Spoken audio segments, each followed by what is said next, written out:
This is a video showing more detail how I fit this body shell from this pullback racer onto the WL Toys K989, resulting in this. I got this pullback racer a few years ago, so I'm not sure where to find it now. I got it from Dollar General and it cost about $5, but the parent company that makes these is Kids Tech. However, Walmart carries this Adventure Force brand 1/26 scale remote control car, which is made by the same company that makes these pullback racers. It looks like this Lamborghini is now going to be offered as a remote control vehicle. These only cost $10 as opposed to $5 for this pullback racer, but still not a bad price to get a detailed body that should fit on your K989. This is a closer look at what I did to the chassis. This is the extended wheelbase of this. There are videos on how to do this, but you can move the gearbox back a little bit, and that helps fit these body shells on here better, as the wheelbase of this in its original form is just usually a little too short. For the body post, I just put the front one that was here on the back and raised up as high as it would go, and took the back body post and put it on the front and lowered it down as far as it would go. A lot of the bottom of the car is needed to give it the completed look. As you can see, the front, the sides, the rear are all necessary to give it that finished look. So I did have to cut away quite a bit of the bottom of the car and put it back in there to give it that completed look.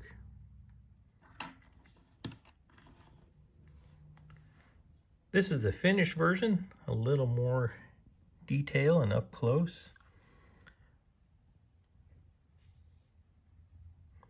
I was able to keep the wheel arches in there to give it a more of a finished look to it on the back.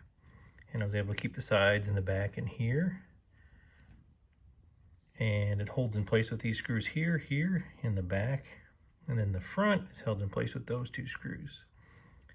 Another modification I did have to do is in the front here. There used to be a couple screws in here that looked like this. And a little piece of plastic that's raised up that helped hold the front windshield in. That was hitting against the front shock tower, so the front wouldn't sit very low. So I did have to take those screws out and then grind this down with my rotary tool in order to smooth it out to make it a little bit easier to get the front of the car to sit lower. Also here I had to shave down where these screws go in order to get in order for the chassis to fit in there. So I just had to cut away a little bit of that right there.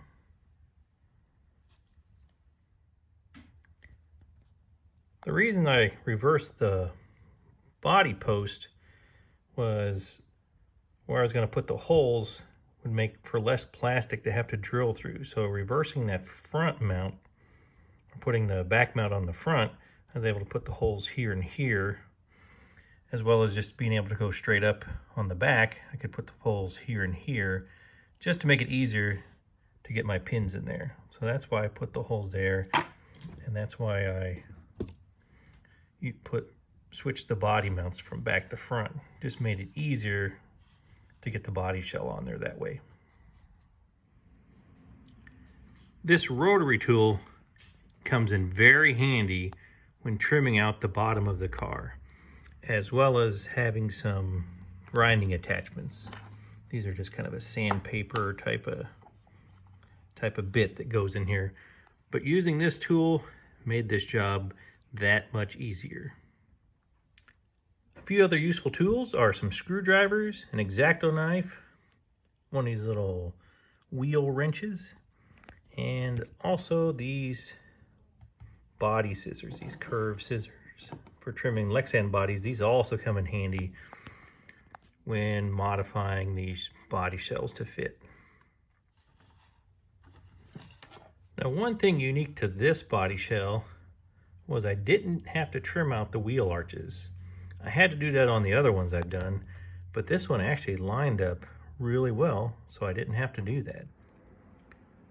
To figure out where to make my cuts on the sides, just put the chassis on there and see how it lines up. As you can see on this, basically where these lines are on the sides here is about the sides of the chassis.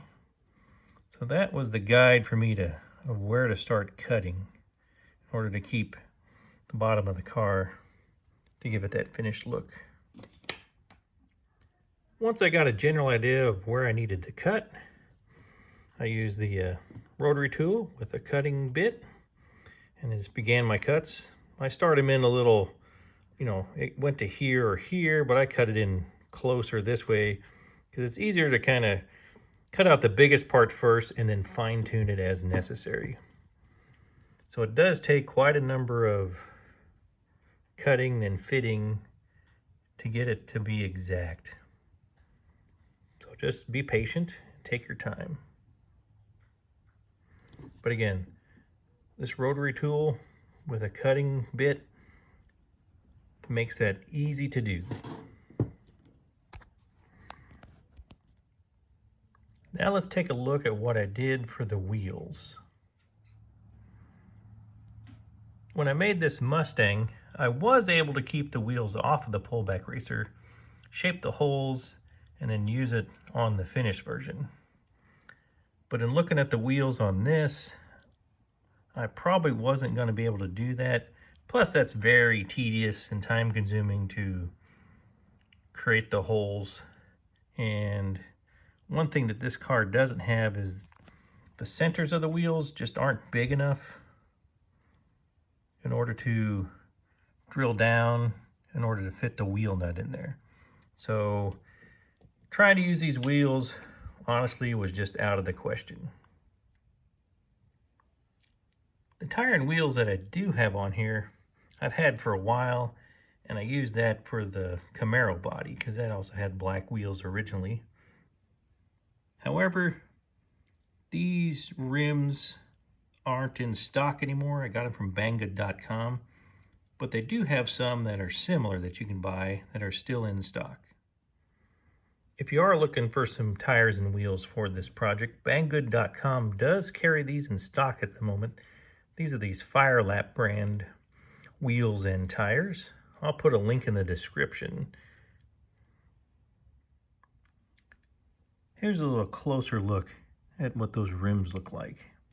These would probably look pretty good on there.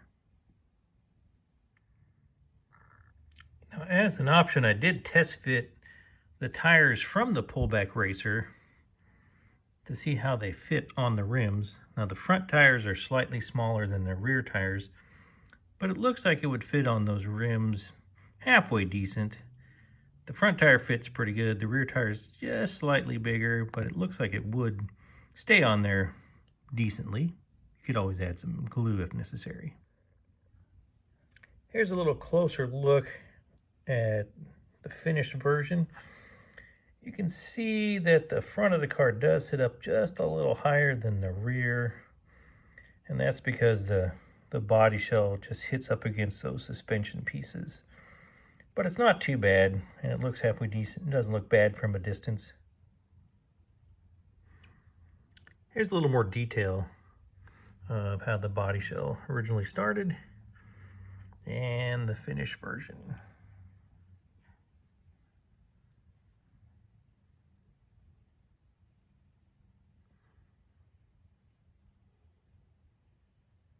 Okay, thanks for watching.